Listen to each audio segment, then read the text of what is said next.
Welcome back to MTF Monday, everybody! Wow! Today we're going to be talking about euphoria and dysphoria. If you don't know who I am, I'm Pappy the First. I'm a epic transgender, evil, funny, gay, liberal, woke, epic, Fortnite, outcast, your mom, epic, transgender, cool, sexy, hot, epic, transgender content creator. Today we're going to be talking about euphoria and dysphoria. Good, the bads, the negatives. Does geopolitical conversations involve euphoria and dysphoria? Well, Trump is dysphoric about his very small penis, so that's why he's bombing Iran. Before we even start talking about euphoria, dysphoria, how to deal with it, how to manage it, what it is, all that stuff, I first want to say, I am not a mental health professional, okay? I am not a doctor of any kind.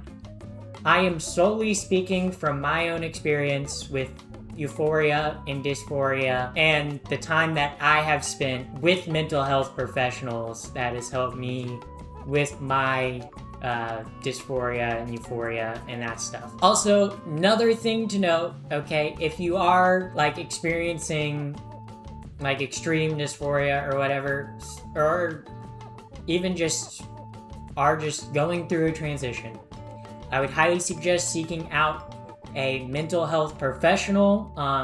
They can help a lot. It helped me a lot, and I would highly recommend it. So I think before we even get into how to manage dysphoria and how to feel more euphoric, we need to talk about what is euphoria and what is gender dysphoria. What are they? So gender euphoria is the feeling that I think is most associated with being trans. Obviously, cis people feel gender euphoria. So do trans people. Trans people just happens to be opposite from what they're assigned at birth sexes. Gender euphoria is the feeling of comfort or joy around your internal and external feelings on gender, your preferred gender identity, pretty much you feeling in line with that. I guess we can look up the actual definition. The actual definition is a profound sense of joy, comfort, or satisfaction when one's gender expression aligns with their internal gender identity. Pretty much what I just said. Makes sense. So what is gender dysphoria, since we talked about euphoria? Gender dysphoria is kind of the opposite of euphoria. It's the discomfort or feeling misaligned in your gender, kind of the internal and external discomfort or pain you feel around your gender identity and that misaligning with your physical body. So I think it's also important to acknowledge that there's kind of I feel two kind of categories of euphoria and dysphoria. And those are internal and external. Internal dysphoria and euphoria kind of comes from yourself. Obviously, I think internal dysphoria is the one, internal euphoria and dysphoria is the one that we feel the most. And it's the one that has the largest effect over our lives as trans individuals. Because how you feel and think about things relating to your gender affects everything. If you're feeling dysphoric about something, you're gonna overthink it. And then there's external dysphoria and euphoria, which doesn't come from the self, it comes from other people. So this is things like people using the right name and the right pronouns, or people using the wrong names and the wrong pronouns. Kind of that sense of dysphoria or euphoria you get from being gendered and identified correctly. Obviously, this is different from internal because internal is all in your head. Internal dysphoria or euphoria is it's all up here. It's all in your head. If you're oh, I feel too tall, I feel too massive, that's internal dysphoria. That's external is if some jackass comes up to you and is hey bro, hey dude, hey mister, hey man, hey dude, hey he, him. That's external, that'll make you feel dysphoric. Like, obviously that'll make you feel internally like some way, but obviously it's from external. Social versus body, in other words. So obviously talk about like internal, external. So how do you deal with dysphoria? So I think there's a couple different ways of dealing with dysphoria. And some deal with like changing how you think. Some deal with like taking different actions. I think one big thing that I see a lot of trans women do that causes them a lot of dysphoria is comparing yourself to others, okay? Stop doing this, okay? Stop comparing yourself to others. Like, stop comparing yourself to other trans women's transition or other women in general, okay? You are your own person, and you need to figure out what works for you. And I think comparison kind of leads to a lot of envy and jealousy, and leads to a lot of resentment and hate inside of yourself. And also always makes you feel lesser than. Like, feeling envious towards someone makes you feel like you're not as good as them. You know, it makes you feel worthless.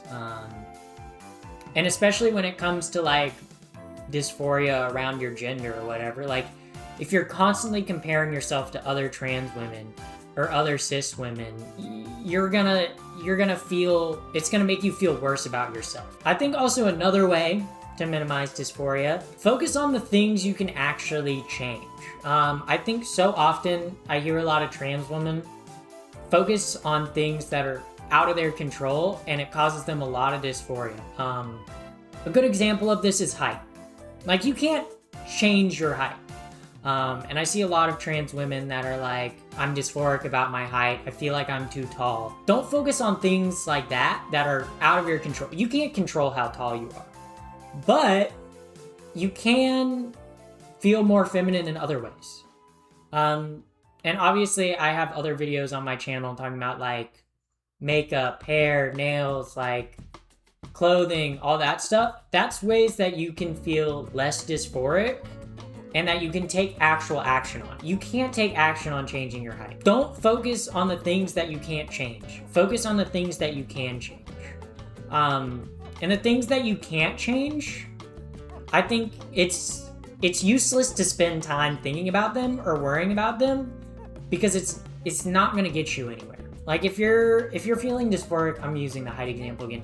If you're feeling dysphoric about your height, you're never gonna get shorter. You're never gonna get taller either, like if you're an adult. And also too, like, I think we have perceptions of gender in our mind that are like, women are short, men are tall, but there are plenty of tall ladies out there. Height is a great example. Like, when I first started transitioning, I was a little like insecure about my height and being tall as a trans woman, until my therapist was like, you know, most like models are tall, right? And I was like, wait, yeah, why am I worrying about this dumb thing? Why am I worrying about something that's out of my control that I can't change? Why not focus on the things that I can change? And there's plenty of tall women. Like, being a tall woman doesn't make you any less of a woman. It actually makes you more of a woman, because there's more of you. So, just saying. I think it's like society teaches us to have perceptions about ourselves as women. And I think the more you dwell on those things of like, oh, if only I was shorter, I would be more feminine, more womanly. Like, you've been lied to, like, by media and society. Like, focus on the things that you can actually change and feel more euphoria around, like clothing, like hair, like stuff like that you can actually change. Don't focus on the stuff that you can't change at all. I think it's dumb to focus on that stuff. Learning being tall, leaning into being tall by wearing heels actually helped my height dysphoria. Yeah, I like it because it makes me feel better than everyone. I like it because when I wear heels, I'm like 6'2", and I'm like towering over everyone. Also kind of nice because like when guys that are shorter than me approach, I can be like, oh yeah, he's got a bald spot. That's rough. My GF is tall, but I think it's hot. Yeah.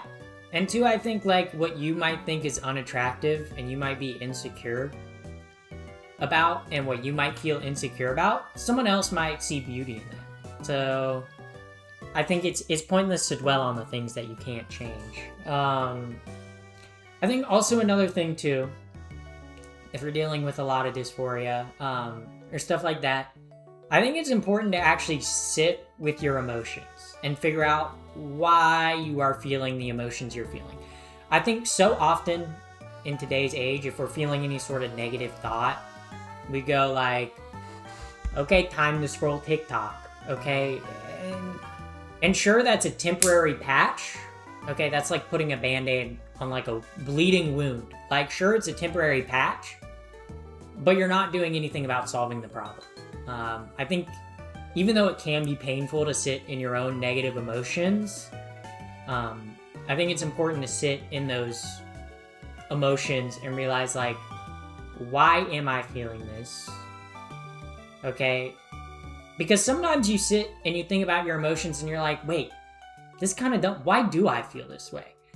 And then you go, okay, this makes me feel this way. Huh, interesting. Sit with your emotions. Actually, like, take time to just, no distractions, sit with your emotions. Because I think sometimes, at least too, when I'm in like bad dysphoric episodes or like bad depressive episodes, sometimes the thing that helps me get out of it is literally just sitting with my thoughts. And as uncomfortable as that can be, it's through the uncomfortability that I realize, like, a lot of what I'm feeling is not really that, like, important, or I'm overblowing it. I'm blowing it out of proportion. Also, another thing when dealing with dysphoria, this has to deal with more like external. If you have a shitty person in your life, okay, a shitty fucking asshole person who's just like being an asshole, just like dead naming you, misgendering you, whatever, don't let them ruin your day. Okay, I mean, I've gotten plenty of experience of this being on social media, and obviously having dealt with this my whole, like, life. But yeah, just don't let awful people dictate how your day and emotions are gonna be. Because I think, like, even too, like, early in my transition, like, when people dead name me or misgender me, like, it used to affect my whole day. It used to, like, ruin my whole day. But then as I got later into my transition, I was like, this shit doesn't matter. Like, I know who I am personally. Why would I let someone who's a shitty fucking asshole ruin my day? Also, I think another thing that helps if you're dealing with a lot of dysphoria, less negative self-talk, more positive self-talk. Okay, I think it sounds dumb. At first, self-talk sounds dumb. This was one thing that my therapist, like, helped me a lot with. But she was like, instead of, like, having negative self-talk, because our brains affect us a lot. Okay, and if you're constantly saying, like, oh, I'm ugly, I'm chopped, I'm cooked, okay? You're gonna feel ugly and chopped and cooked, okay? But if you replace the, like, in your head saying I'm ugly, I'm chopped, I'm cooked with, wow, I'm gorgeous, I'm pretty, I'm slaying, okay, I'm girl bossing, okay? You're gonna feel like an epic, pretty, awesome girl boss, okay? And I think sometimes, too, if you lie to yourself enough times, it starts to feel true. At first, when you do it, it might feel like you're lying to yourself. You might be like, I don't really believe this.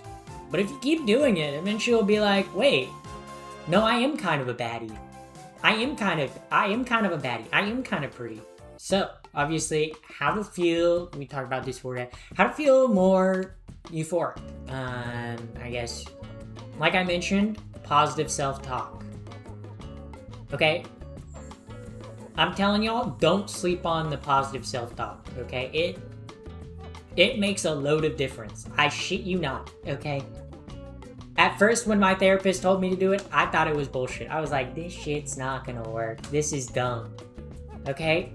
But it does work. It does work. The term toxic positivity is overused to the point where people are shooting down all positivity. Yeah, I think too, especially when you're more positive you have a more positive outlook on your self-image, you feel better about yourself. And that in turn leads you to care more about your self-image and put in more work and feel good about your self-image. Also, another thing to help with gender euphoria, do what makes you feel comfortable in your gender. Do what makes you feel happy in your gender. If that's wearing a dress, doing your makeup, whatever, do that, okay? Do that. Prescribing you skirt go bird, okay? Oh wait, there's an ad break. I'll wait for a moment because there's an ad break. I feel like Trump said his lies so many times people actually believe they're true. I think that's what he's trying to do. Yeah, exactly. If Trump can lie about everything and people believe him, okay, you can lie to yourself. You can gaslight yourself, okay, into believing that you're a baddie, okay? Even though you probably were a baddie, you just didn't see it. I think that's another thing too, is like everyone has insecurities, and I think everyone else thinks no one has insecurities. Everyone thinks they're the only person with insecurities. Okay, but when you realize, wait, other people have insecurities, you're like, oh, well, mine aren't bad, you know, like if you are taking steps to transition to feel more in line with your gender identity, and like if you're taking hormones to feel more in line with your body, that is taking an action, okay? You can always take actions to make yourself feel better. You can also take actions to make yourself feel worse, but like, taking actions to make yourself feel better, no matter how small, are worth taking. I think also too, surround yourself with people who are gonna affirm your gender and be nice to you. Don't surround yourself with assholes who aren't gonna care about you, okay? And I know that sometimes it's harder to be said than done, because some people have like shitty family members or shitty people at work or whatever.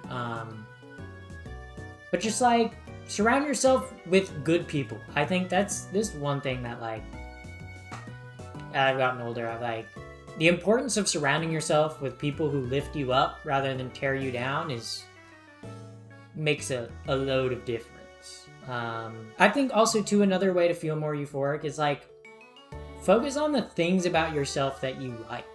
I think so often we are our own worst critics and love to like pick apart our every little minute detail.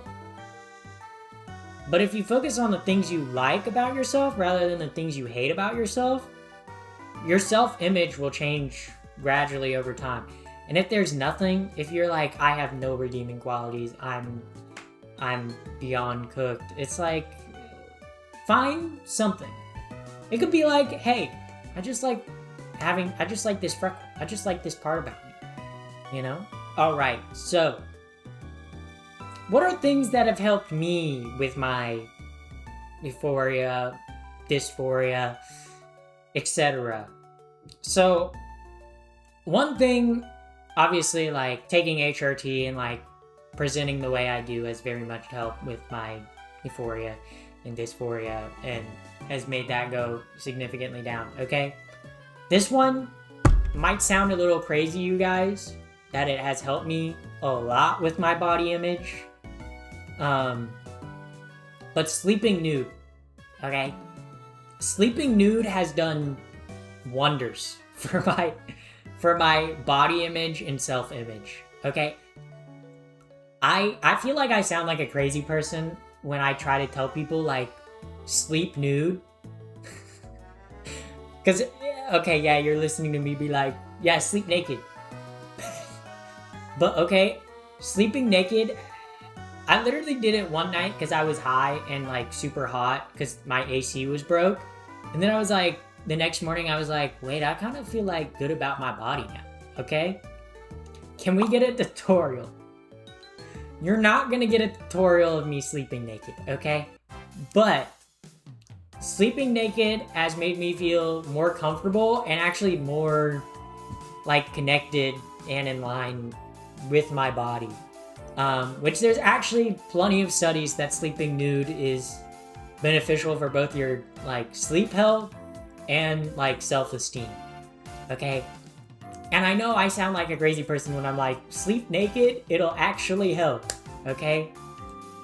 But I'm not even joking. Sleeping nude has done miles for me. I used to feel so much dysphoria over so many different parts of my body. That's like me sleeping nude and seeing my naked body more often has gotten me more comfortable with like how my body is. To where like before, if I saw my like body naked, it was only like before I would get into the shower, okay? Science actually recommends sleeping naked. That's what I'm saying, okay? It also improves your sleep. And also, if you're sleeping with a partner, it also leads to more like, not dopamine, serotonin being released if you sleep nude with your partner. And also more spicy time. So, okay, sleeping nude. Okay, I'm telling you, it's worked wonders for me. Okay, obviously don't shower before you sleep nude. Okay, like I shower every night before I like take off all my clothes and shimmy into bed. Okay. Also, another thing that has helped me a lot, delusional self-talk. Okay. Literally, I just started being like, yeah, I am the prettiest woman alive. Okay. Even when I didn't believe it, even when I was like, yeah, I feel gross and disgusting, but you know what? I actually am the prettiest woman alive. It's done wonders for me. Okay, maybe that's a little bit delusional.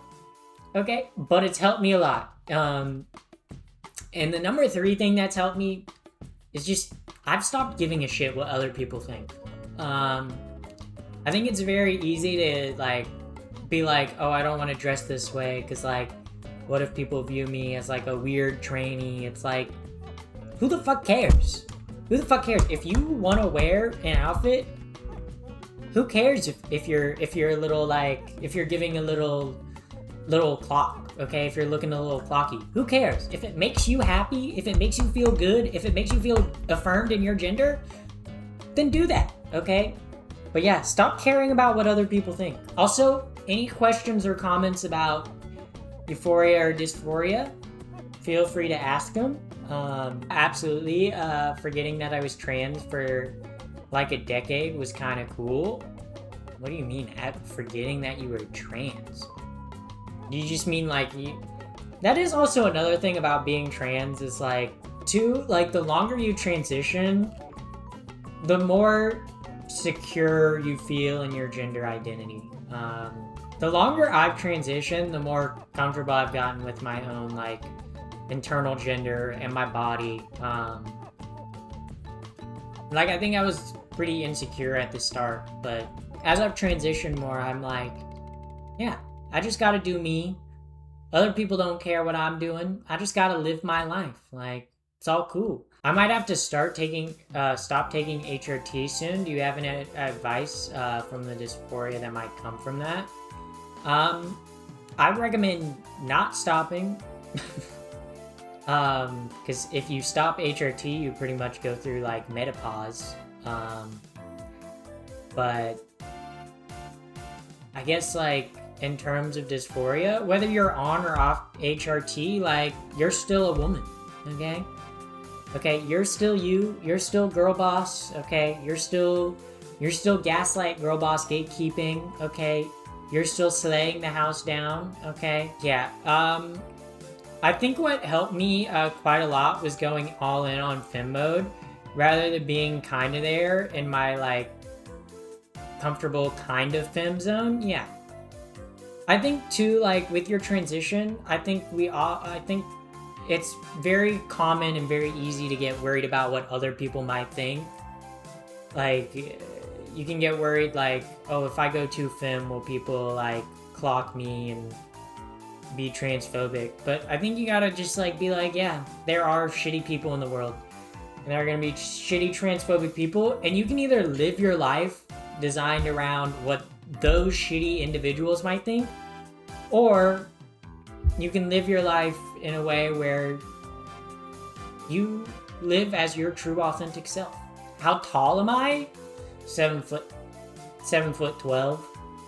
I'm 7'12". No, I'm 5'10", but I'm 6 foot on my driver's license, okay? You know? 6 foot on my driver's license and dating app, but in person I'm 5'10".